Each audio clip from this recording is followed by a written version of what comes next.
예, 오늘은 고난주간 두 번째 말씀 누가복음 20장 말씀 보겠습니다. 신약성경 130쪽인데요.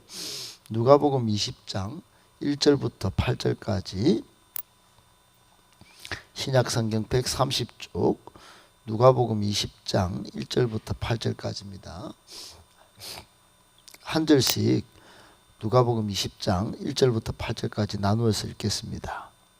하루는 예수께서 성전에서 백성을 가르치시며 복음을 전하실새 대제사장들과 서기관들이 장로들과 함께 가까이 와서 말하여 이르되 당신이 무슨 권위로 이런 일을 하는지 이 권위를 준 이가 누구인지 우리에게 말하라. 대답하여 이르시되 나도 한 말을 너희에게 물으리니 내게 말하라. 요한의 세례가 하늘로부터냐 사람으로부터냐. 그들이 서로 의논하여 이르되 만일 하늘로부터라 하면 어찌하여 그를 믿지 아니하였느냐 할 것이요 만일 사람으로부터라 하면 백성이 요한을 선지자로 인정하니 그들이 다 우리를 돌로 칠 것이라 하고 대답하되 어디로부터인지 알지 못하노라 하니 예수께서 이르시되 나도 무슨 권위로 이런 일을 하는지 너희에게 이르지 아니하리라 하시니라. 아멘. 네, 반갑습니다. 오늘 주신 본문의 말씀 속에 우리에게 주시는 교훈 세 가지를 발견하고 기도하도록 하겠습니다. 첫 번째, 예수님을 왕으로 인정하지 않는 사람들이 있습니다. 여러분 세상이 가면 갈수록 주님 오실 날이 가까워오면 올수록 모이기를 피하는 습관도 생기고 또 믿는 자들을 보겠느냐 하신 예수님의 말씀처럼 믿는 자는 자꾸 줄어들겠죠. 핑계가 참 많습니다. 코로나 핑계로 저마다 교회마다 회복이 잘 안 돼서 통계에 의하면 80%에서 85% 회복됐다 이렇게 말합니다. 거의 숫자가 줄고 있죠. 앞으로 이런 핑계는 더 많아질 것으로 예상이 됩니다. 국민 소득이 올라가면 올라갈수록 신앙의 핑계는 더 많아져서 우리 서구 유럽이나 미국이나 기독교가 먼저 들어갔던 곳에 엄청난 부흥이 있었고 기독교 국가라고 일컬어지는 나라도 예외 없이 교회당이 팔리고 사람들은 세상의 것으로 또 세상으로 목매달고 빠지는 경우가 많았죠. 우리나라가 그런 경우를 겪고 있다 이렇게 봅니다. 왕으로 인정하냐 안 하냐 이게 굉장히 가치관의 문제인데 여러분 신앙의 핵심은 세상적 가치관을 성경적 하늘 가치관으로 변화하는 것, 이게 신앙의 핵심입니다. 예수님을 나의 구주로, 예수님을 나의 주인으로 모시고 사는 삶, 나는 죽고 자아를 죽이고 예수님을 삶의 주인이자 왕으로 모시는 삶, 이게 신앙의 핵심 중의 핵심이에요. 내가 조금이라도 살면 혈기 부리고 내가 조금이라도 살면 내가 돈의 주인이고 또 가정의 주인이고 모든 주인을 자기로 치환해서 그렇게 삽니다. 그러다 보면 반드시 문제가 생기죠. 예수 그리스도를 나의 삶의 주인 왕으로 모시는 것, 이게 굉장히 정말 신앙의 최고봉에 올라선 사람이 선택하는 선택지입니다. 지금 이제 고난주간인데 한 주간 이게 한 주간 우리 예수님의 십자가 순환을 묵상하면서 이 변화가 꼭 일어났으면 참 좋겠는데 오늘 예수님께서 어제 예루살렘 성전에 입성하시고 이제 많은 사람들이 종려나무 가지를 흔들면서 겉옷을 벗고 그 앞에다 깔면서 호산나 다윗의 자손이요 이러면서 막 소리를 외쳤습니다. 여기서 호산나 이 말은 구원해 달라는 그런 소리죠. 우리를 구원하소서 주님 이런 소리입니다. 예수님께서 나귀를 타고 오신다는 예언에 따라 예수님을 왕으로 환대한 것입니다. 나를 구원하소서 하면서 구원자로 인정하면서 말이죠. 그렇게 찬양을 막 불렀던 것이죠.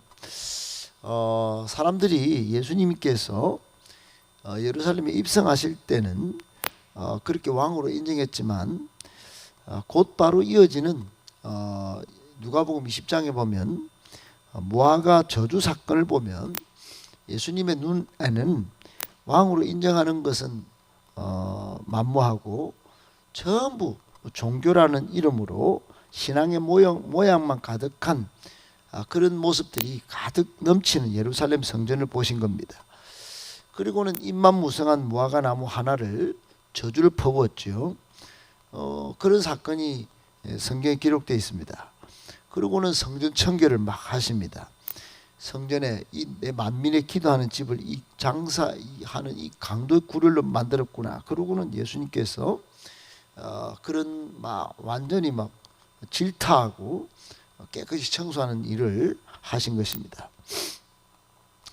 이렇게 이제 완전 화를 돋궈 놓고 아주 이 저주를 퍼본 사건 이후 오늘 이어서 벌어지는 일이 오늘 1절부터입니다. 예수님께서 성전에 들어오셨습니다. 근데 하신 일이 뭘까요? 예수님은 오셔서 지금 가르치십니다. 그리고 복음을 전파하십니다. 그렇게 예수님께서 할 일을 하시고 있는데 2절에 또 대서장들이 대제사장과 서기관과 장로들이 나타나서 네가 무슨 권위로 이런 일을 하느냐 그러면서 아주 덤벼듭니다. 당신 지금 성전 청결이야, 저주야, 뭐 하는 짓거리야. 그러고 갑자기 와가지고 성전 안에 들어와서 가르치고 복음을 전하니까 종교 지도자들의 눈에 보기에는 아무 권위도 없는 시골 촌뜨기 목수의 아들, 정말 사람이 딱 들어와가지고 아주 그냥 행사를 하는 것으로 보인 것입니다.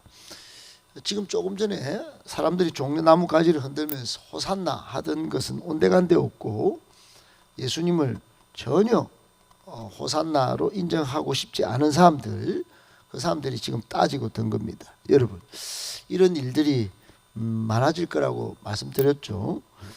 실제로 그럴 것이고 교회마다 권위를 인정하지 않는 일들이 이제 다반사가 되었습니다. 대구에도 이제 목회자도 위임을 주지 않는 일도 많고 위임을 받았다 한들 이제 거의 바지 사장 비슷하게 좀 부리다가 다 이제 쫓아내는 그런 일들도 굉장히 많습니다.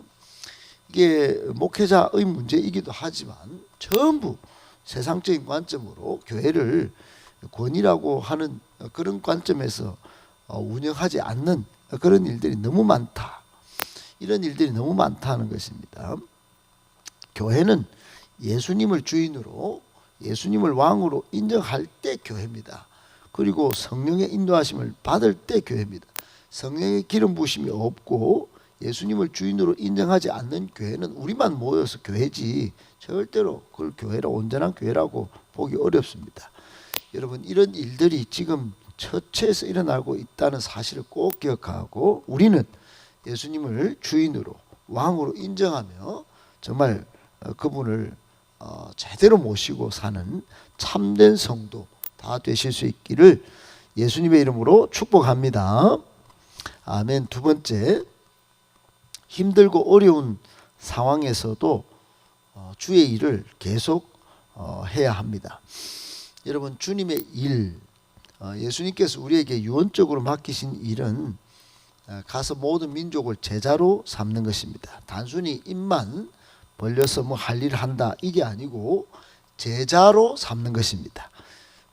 제자 삼는 일, 이것은 예수님께서 우리에게 유언과도 같이 남기신 말씀이죠. 너희는 가서 모든 민족을 제자로 삼아라. 아울러 이 말 속에는 복음의 정인, 복음 전파의 메시지가 같이 담겨 있는 것이지요. 오늘 1절 2절은 참 이상하기도 합니다. 예수님께서 이 종교 지도자들이 나타나 가지고 막 대들고 막 권위가 너희 권위 출처는 어디냐 막 논쟁을 벌일 때 이게 새 복음서에 다 나오는 굉장히 중요한 논쟁입니다. 성전에 들어와서 그때 당시 종교 지도자들은 아주 대단한 권한을 갖고 있었죠. 사람을 그냥 죽이고 살리는, 지금 러시아의 그 테러가 있어서 그 사람들 여러분 완전히 고문한 뉴스를 보셨죠. 귀를 잘라버리고 멍을 들게 만들고 전기 고문을 가하고 정말 사람을 죽인 일이야 용서받지 못할 일이지만 이 푸틴 정권이 하는 것만 봐도 여러분 얼마나 권한을 갖고 있는 사람들이 끔찍한 일을 하는지 볼 수 있지만 그때 당시 사내들인 공의회 회원들이 다 그랬단 말입니다. 한번 대들다 하면 소문이 쫙 나는 거죠. 근데 이 세복음서와 달리 누가복음은 마태, 마가와 다르게 이 권위 논쟁 이전에 예수님께서 특별한 행동을 한 것을 소개하고 있습니다. 그게 바로 1절이에요. 예수님은 지금 죽음을 향하여 가고 계십니다. 십자가에 이제 곧 금요일 날 달리실 겁니다. 정말로 마음이 힘들고 어려운 상황이셨을 겁니다. 그리고 지금 권위 논쟁으로 이 사람들이 마음도 불편하게 지금 만들고 있습니다. 그런데 성전에 들어오셔서 그냥 좀 쉬고 십자가에 달릴까 또 기도하고 달릴까 이게 아니고 한결같이 백성을 가르치고 복음을 전파하는 일을 하신 것입니다. 할 일을 하신 것이죠. 지금 힘들고 어려운 상황 속에 좀 쉬고 싶고 또 좀 타협하고 싶으셨을지도 모르겠는데 예수님은 그러시지 않으셨어요. 당신의 백성을 긍휼히 여기시고 한 명이라도 더 가르치고 제자 삼고 복음 전하는 일에 열심히 있었습니다.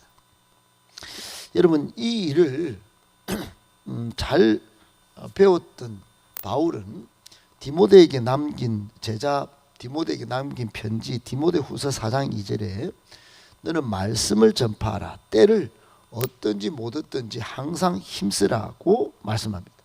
항상성, 시급성, 긴박성, 열정성, 그러니까 이 모든 것들을 다 동원해서 제자 삼고 복음 전하는 일을 하라는 것입니다. 여러분 이게 예수님의 유언 명령과도 같고 사도와 제자들이 이어받았고 오늘 우리에게 요청되는 시대적 요청입니다. 이 일을 같이 힘들고 어려운 여건 속에서도 감당함으로 장차 하나님 앞에서 상 받고 또 칭찬받는 저와 여러분들 다 되실 수 있기를 예수님의 이름으로 축복합니다. 아멘. 마지막 세 번째, 우리는 땅의 권세보다 하늘 권세를 무장해야 합니다. 여러분 오늘 2절부터 8절까지 종교 지도자들은 예수님의 권세를 공격하다가 예수님에게 아주 자기들은 지금 예수님이 성전 청결도 하시고 막 자존심 상했을 것입니다.